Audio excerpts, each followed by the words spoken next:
We officially know BYU's full football schedule for this upcoming fall, where and when they'll be playing. And I've got two questions that remain. A, how will BYU do against the schedule? And why is the Big 12 so bad at scheduling?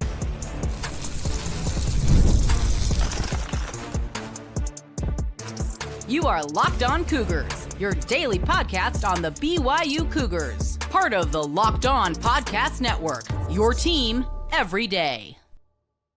What's up, everybody? I'm Jake Hatch, your host here on Locked On Cougars, resident BYU insider. Thank you for making Locked On Cougars your first listen of the day. And more importantly, thank you to all of you who are everydayers with us right here on your original daily podcast focused on the BYU Cougars. Today's show is brought to you by our friends over at Game Time. Download the Game Time app today, create an account, use the promo code Locked On College, and save yourself $20 on your first purchase. Coming up on today's show, it's a schedule-focused edition of the podcast. We'll talk first about the philosophy and how the Big 12 laid things out for BYU this fall. Then we'll talk a little bit about how I think BYU will do at the outset. We're talking months away. The early look at, I think, BYU's schedule and how I think it goes for the Cougars. And then we'll finish up with some thoughts on best road trips, best game overall. And we'll get to all that ahead on today's show. So first things first, what is the Holy War doing in mid-October? Now, I don't mean to belabor the point here because it's been widely debated on social media. Remember, last year when the Big 12 schedule came out, we saw BYU and Utah were going to play November 9th, and both of them had a bye week ahead of that game, and it delivered a classic. BYU wins that game 22-21, and it was really, really nice format for BYU. The problem I had is despite them saying, hey, we're putting this in advantageous position where it might get an earlier TV window, where did it get stuck on November 9th? Oh, yeah, 8:30 p.m. or was it 8:15, whatever. It's after 8 o'clock local time, 10 o'clock on the East Coast. So in the second half of that game, a lot of people on the East Coast went to bed. I know that the Big 12 is trying to stratify and lay out the schedule where they can get the, quote, best inventory and the best windows possible. I read the story from John Wilner talking about this philosophy. He says this, the October dates could rankle fans who prefer the rivalries at the end of the season, but practicality trumps tradition in the era of conference realignment, and the Big 12 must find optimal spots for its best inventory. He said the Holy War has been played at the end of the regular season just once in the past 15 years. If slotted into that window in 2025, the showdown will get buried in the TV ratings by SEC and Big Ten rivalries. John, no offense, I don't give a flying flip. Here's the deal.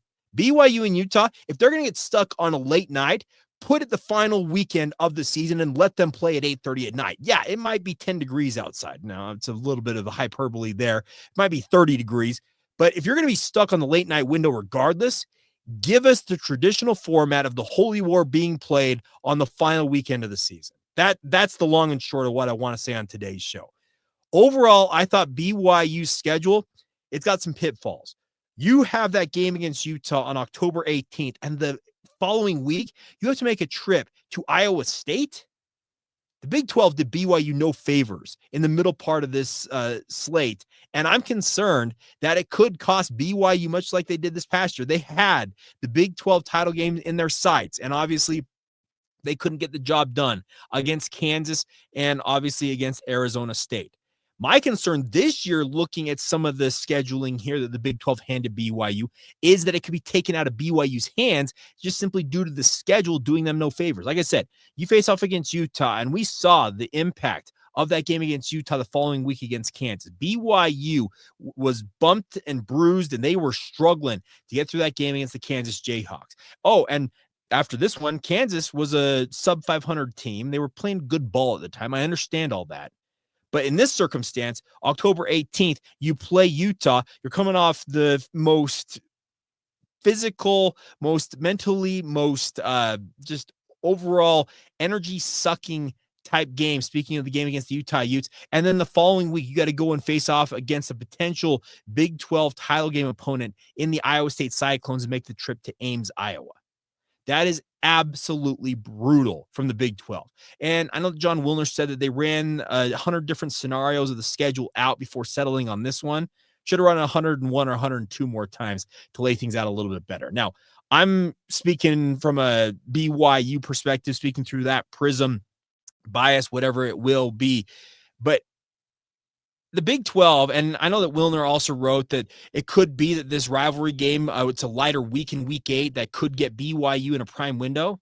I don't trust that the Big 12 is going to get anything other than BYU and Utah at 8:15, 8:30 at night on ESPN. That's just the long and short of what I expect in this circumstance. So if that is indeed, unless the TV networks have already agreed to move BYU and Utah earlier on in the day, whether it's a 5 o'clock local time kick or it's like a noon, 2 o'clock, one of those prime time windows, unless it's been guaranteed already by Fox or ESPN, I don't trust that they will be anything other than kicking off at 8:30 at night because of the rivalry and because of the thought that the TV networks can draw some extra eyeballs in the late night window with BYU and the Utes squaring off in Provo. Now, there's been other talk about BYU. It would be the 150-year anniversary that week of BYU's founding. Remember, the school was founded October 16th, 1875. October 16th, 1925. 2025 marks 150 years since the founding of what was then Brigham Young Academy, has morphed now into Brigham Young University. I get all that. It's homecoming. There's a lot going on with that. And obviously, having your arch rival to cap off that week is a fun circumstance with regard to looking it through it at that point.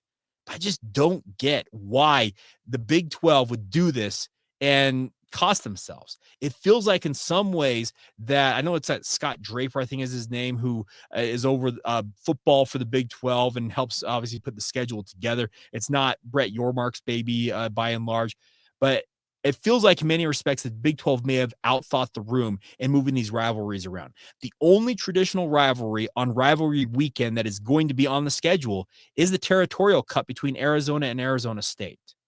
What sweetheart deal did the Wildcats and the Sun Devils strike with the Big 12 to have 2 straight years of their rivalry game on the final weekend of the season? I don't know, but I would like to see BYU and Utah playing on, is it November, whatever it would have been. It's late November.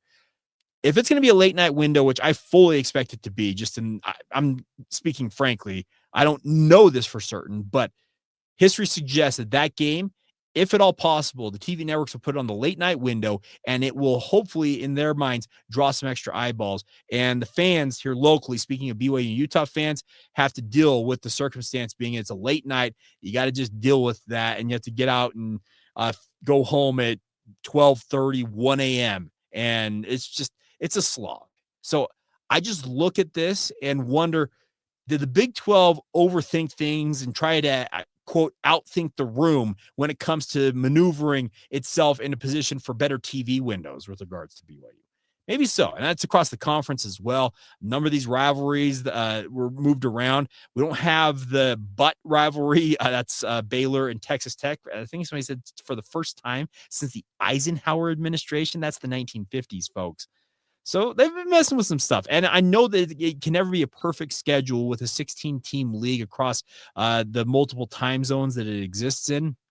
But it just feels like in some ways the Big 12 did themselves a disservice by trying to, in their minds, do a service for their respective teams and getting more eyeballs on this product, speaking of the Big 12 conference.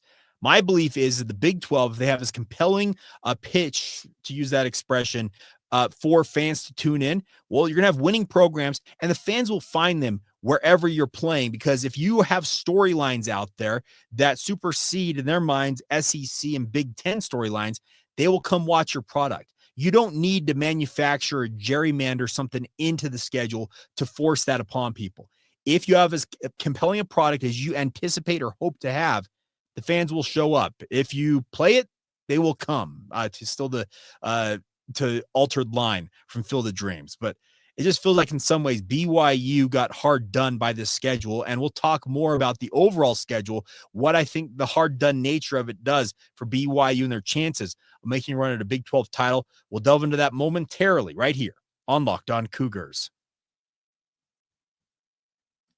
Today's show is brought to you by our friends over at Game Time. No matter what type of event you want to go to, whether it's a concert, comedy show, sports event, find the right ticket at the right price can be a headache. And that's where our friends at Game Time Picks and Game Time, the app, come in. It's never been easier. Let me tell you how it works. With Game Time Picks, the app does all the hard work for you. Creates the best deals so you don't have to waste time searching through endless ticket listings to find the right option for you guys. The best part is we are covered with our Game Times lowest price guarantee. To find a better deal somewhere else, they will credit you 110% of the difference. You're there at 110%. Plus, your tickets are guaranteed to be delivered on time with easy cancellation options if something comes up as well. Job loss protections built in.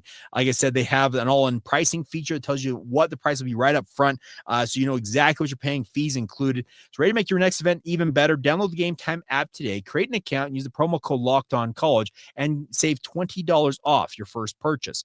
Terms apply. Again, that's the promo code LOCKEDONCollege for $20 off your purchase. Download Game Time today. Of course, it's last-minute tickets, lowest price, and it's all guaranteed. Thank you once again for making Locked On Cougars your first listen of the day. Hope you all are doing fantastic on this Wednesday. All right, I just belabored the point about BYU and the Big 12 scheduling philosophy. So let's actually dig into the nuts and bolts of what BYU's schedule entails for the Cougars. Now, we already knew the non-conference slate was going to entail 2 home games back-to-back against Portland State and Stanford. That was not in question. The question for me was week 3, September 13th, would BYU find a way, and the Big 12 find a way to give BYU their Big 12 opener that day and avoid an early bye? Well, it did not work out that way. They will have their bye in week 3, and then they'll go to East Carolina, and then the following week make the quick trip across the Rockies to face off against the Colorado Buffaloes. You want to talk about probably the best primetime window in my mind is that rematch of the Alamo Bowl against Coach Prime and Deion Sanders. That's a game. I know it's in the Mountain Time Zone, and you would say, well, you just talked about BYU-Utah being stuck in the late night. Coach Prime is good for TV ratings, and they will move that one earlier on in the evening if at all possible, if not a daytime game for BYU on September 27th. So the opening stanza of the season for BYU, 2 road games back-to-back, obviously, and then the 2 home games. I think BYU is okay in that circumstance. I don't like the early bye, but circumstances being what they are, you suck it up and deal with it. Then after you face off against Colorado after back-to-back road games, you have a short week ahead of General Conference for the Church of Jesus Christ of Latter-day Saints, but West Virginia has to make the cross-country trek from Morgantown to Provo. First ever time West Virginia will have visited Provo.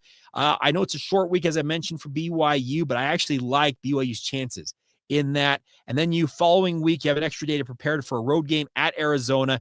That's a toughie just in the fact that Arizona, we don't know what they're going to look like in year 2 under Brent Brennan. Noah Fafita's still the quarterback, but Tateroa McMillan is gone. It's going to be interesting to see how Arizona is because they could be a bottom-tier team that could already have fired their coach. And we're talking about mid-season if Brent Brennan flounders, or they could have rebounded nicely. That's the big question. Already talked about the following week, homecoming against the University of Utah. It's always a tough game. You expend a ton of energy, mentally, emotionally, even spiritually, and it leaves both teams drained. Trust me, look at the history of the Holy War recently for BYU-Utah. The following week, BYU and Utah both struggle just because they expend so much into that rivalry game, and I just don't like BYU. That's like a scheduled loss in my mind with BYU going to Iowa State. If you were to ask me where is the guaranteed loss in your mind on the schedule, Jake, it's October 25th at Iowa State, and that's a tough one to consider. Iowa State's probably going to be nationally ranked at that point. What they've built in Ames is really, really solid. Rocco Becht is a fantastic quarterback. They've got a really, really good thing going under Matt Campbell, and that, to me, it's just a scheduled loss. It screams that you're going to have a letdown. You're going to be struggling coming off that game against Utah, and you're going to have to rebound. You probably lose that game, and then you have the bye week, your second bye week, the first weekend of November. It's November 1st, technically. You rest up a little bit and make another trip back to Lubbock, Texas against Texas Tech. Joey McGuire has loaded up in the transfer portal this year, and I know that BYU and Texas Tech played an interesting game a couple of years ago in Provo. The BYU ground out the victory. Texas Tech was down to a third-string quarterback. They will want payback as BYU makes the trek to Lubbock. I am interested to see how BYU handles that because they could be feeling down about themselves, have an extra week to stew on a loss to Iowa State, and then have to pick themselves up and get after against Texas Tech. The final stanza of the season, though, I think is fairly advantageous for BYU. You have a home game against TCU, road game at Cincinnati, so it's a little bit longer travel to go to Cincinnati.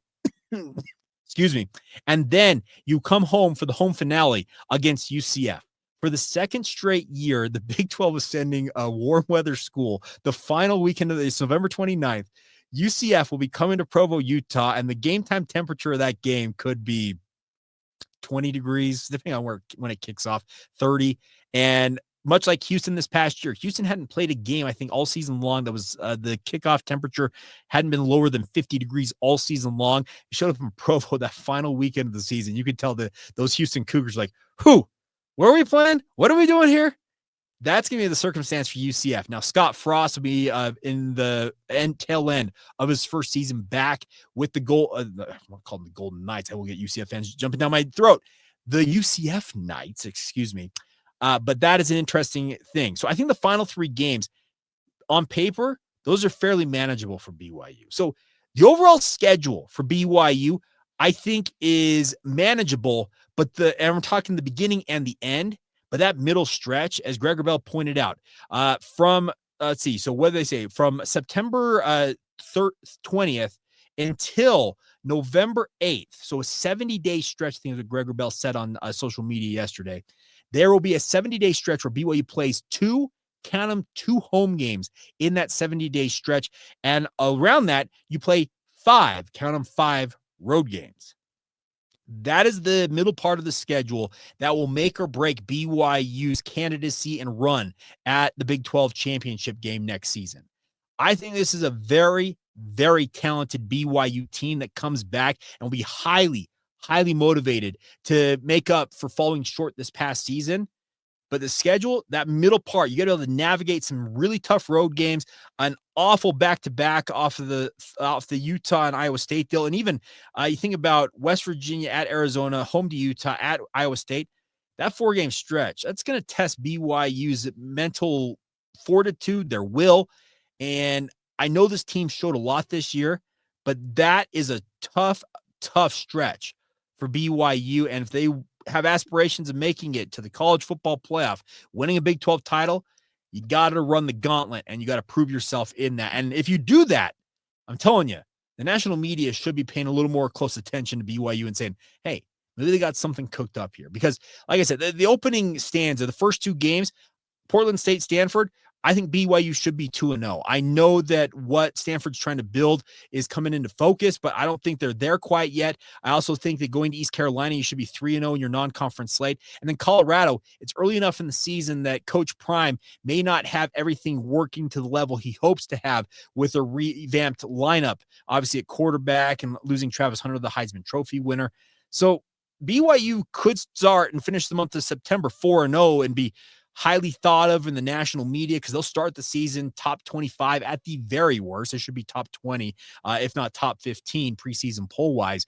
Should be 4-0. But then the month of October, as it often does under Kalani Sitake's tenure at Provo, that will make or break BYU. And that 4-game stretch in October stretching into November, finishing up with that road game at Texas Tech, that will tell us everything I feel like we need to know about BYU. If they really are who we want them to be this season, if they want to be a Big 12 title contender, that middle 4 to 5 game stretch beginning October 3rd and running through early November, that's going to be the stretch that tells us a lot because I think they should finish strong. That 3-game set, TCU, Cincinnati, UCF, that's a fairly advantageous home stretch for BYU, but it's the 5 games in between, man. Man, going to be really, really interesting to see how the Cougars go about managing that. All right, we will finish up today's show with just a couple of superlatives. What I think of maybe the best game of the season will be on paper in my mind right now. Also give you my schedule prediction. Right now, months away from the season actually kicking off, a lot of football to be practiced and played, obviously with spring ball, training camp and the like ahead of us before they actually take the field. But I'll give you my prediction. We'll also talk about advantageous road games if you want to make the trek and watch Cougars on the road. We'll delve into all that next right here on Locked On Cougars.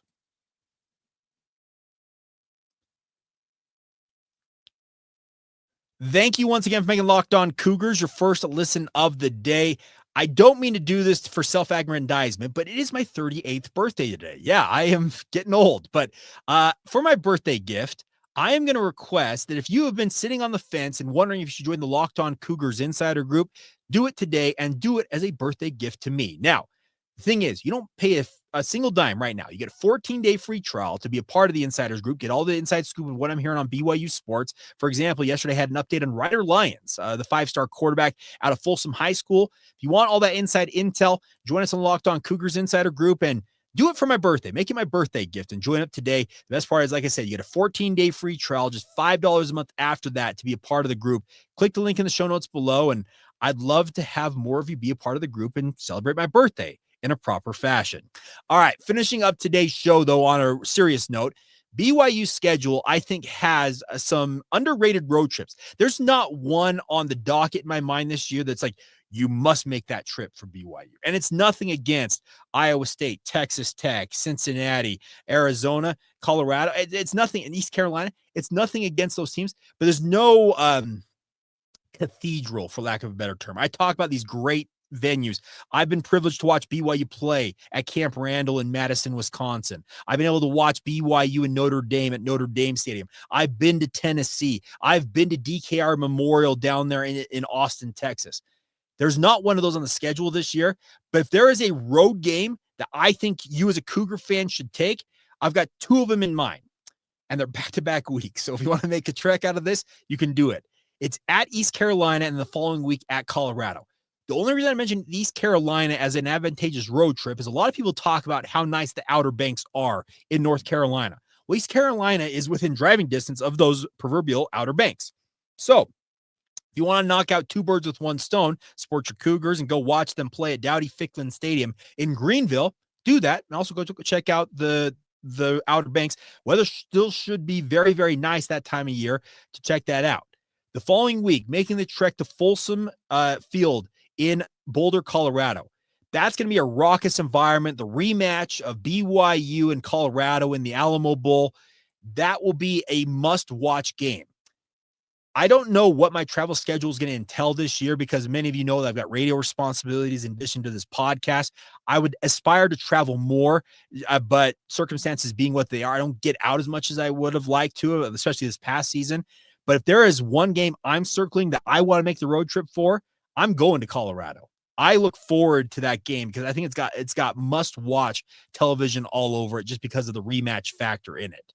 So those are the two big road trips that I think. Now, if you late in the season, if you wanted to, no, it's not late in the season, you could go to Arizona in October and obviously get some golf in, but the weather October 11th still in Utah is not bad. The other late season road trips, Ames, Lubbock, and Cincinnati, weather is marginal at best, it feels like, for all three of those games. So, yeah, like I said, road trip, little more hard sell this year than there's a lot of them that kind of annually like, oh, that's the game. But those are the ones I would pick. Other things, I think the best game on the docket outside of the BYU-Utah game, I always look forward to the rivalry game. You guys know I'm a child who grew up in this rivalry, and I appreciate it for everything that it is. I know it comes with a lot of extra is the term I will use with regards to everything you're dealing with as a BYU fan and dealing with Utah fans.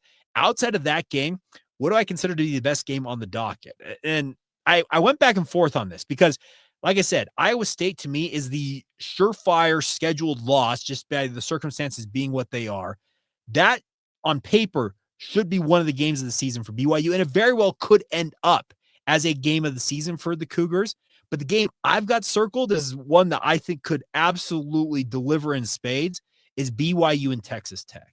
I considered Colorado, but I already talked about Colorado being must-watch television and the top road trip. But I think that Texas Tech game, if what Joey McGuire has done in acquiring all the talent, remember, he has the top-rated transfer portal class in the entire country coming into Lubbock, Texas. They have a lot of aspirations of getting back on the right path for Tech. I think that game down there at AT&T Stadium could be one that you don't want to miss. I know it's like Tech and BYU, they don't have a long history. In fact, their history is very, very brief. BYU played at Texas Tech back in the 1930s, maybe the 40s. And then the only other game they've ever played was 2 years ago in Provo, Utah. That's the history of Tech and BYU. It's a 1-1 record. Both home teams have won, if I recall correctly. But that to me could be an absolutely epic game, because if Tech is as good as some people think they could be with all the additions they have made via the transfer portal, etc., could be a really, really fun game. And being November 8th, that's right when the college football playoff really comes into focus. The rankings are coming out, and that could be two ranked teams doing battle and getting a really, really prominent TV spot just by circumstances being what they are with the schedule. All right, so there you go. That's everything I've got for you guys on this very schedule-heavy podcast. But there's one last thing. I made you wait till the very end. If you are the hardiest of the hardy, I know you guys are the everydayers who stick with us through thick and thin. What do I make of the schedule for BYU, and what do I think the early look at it, and how would I put BYU's record right now? And what would I predict BYU's record to be right now? I know it's tough maybe to stomach, but I'm saying right now I see a 9-3 record for BYU. I think that middle stretch could be the make or break stretch once again for BYU. And I just look at that and say, man, the Big 12 did not help BYU out in that circumstance. They could start fast, finish strong, but that middle part of the schedule could be an absolutely just a bunch of landmines BYU's trying to avoid and could trip them up. I think easily BYU could go 11-1. I just really think that Iowa State game, it's a disservice for BYU. So I think at best it's 11-1. The floor to me, like the worst case scenario, 7-5, 8-4. This is a bowl team at minimum for BYU, but they have, I'm telling you, aspirations of doing something special this year, making a run to the Big 12 title game, playing in the college football playoff. Everything that they want to do, speaking of BYU, is right there for them. They have to go out there and seize it, though. This team this past year showed that they had heart, they had fight, they had gumption, they had grit, they had every intangible you want for a BYU football team, and they got tripped up because they lost focus for, it felt like split seconds. Remember, the quick kick off the helmet, like, I feel bad for Evan Johnson because that'll be forever stuck, indelibly etched in BYU fans' minds. That ball glancing off him, Kansas recovering the football, and then winning that game, and that all but costing BYU a chance to go to Arlington. The following week, Jake Retzlaff has a whole shot to JoJo Phillips and misfires and could have had the game-winning touchdown, would put together an epic comeback for BYU. They came up short this past season, and they are smarting from that, and they want nothing more than to go out and show that they are a much better team than anybody out there thinks they are. Well, the way to do that is to show that you learned your lesson from an 11-2 campaign last year. We talked yesterday on the podcast how 24/7 Sports thinks that BYU is overrated and should be unranked to start this season. Use that. Internalize it. Use it as the motivation, the fuel to your fire to go out there, get after it here in these off-season workouts. Get better in spring camp. Work out as hard as you can during the summer. Hit training camp with a fury that very few people know about, and then get after it this season. Everything is there for BYU to play for, and I'm looking forward to covering it, as I always do. We're going in. I'm in the back half of my second decade covering BYU football and BYU sports in general professionally, and I cannot recall a time that I have been more excited to watch a BYU team than I am for this BYU football team. They have got so much potential. They have got so much to prove, and they've got the schedule that could absolutely both make or break them along the way. And I, for one, cannot wait to see which way they take it. And I'm betting that they will seize the bull by the horns and do something fun this year. And I'm looking forward to covering it all along the way. All right, that's going to do it. A big thank you as always for your support of the podcast. Thank you in advance for the birthday wishes. I'm sure they will come after me revealing that to you guys. But as always, thank you for making Locked On Cougars your first listen of the day. Appreciate you guys being with us once again as everydayers and doing it every single weekday right here on the Locked On Cougars podcast.